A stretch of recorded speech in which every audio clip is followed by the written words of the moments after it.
Hi, so today I'm going to talk about the Minecraft Pocket Edition 0.4 update. He's currently working on the bow, which is great because we really need bows instead of just swords, right?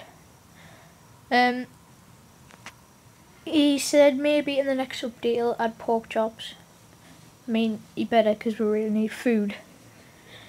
And then skeletons and spiders will be added in the next update, but no creepers. I think they have a bug. Beds will not be included in 0.4.0, however, they might in the next one. Right, look at this. 9 zombies. Well, probably more behind, but you really need to fix this, Johan.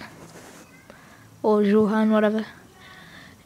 Johan said it will be released in about a month, so keep your fingers crossed. And thanks for watching. Please subscribe, like this video, leave a comment, whatever. Goodbye.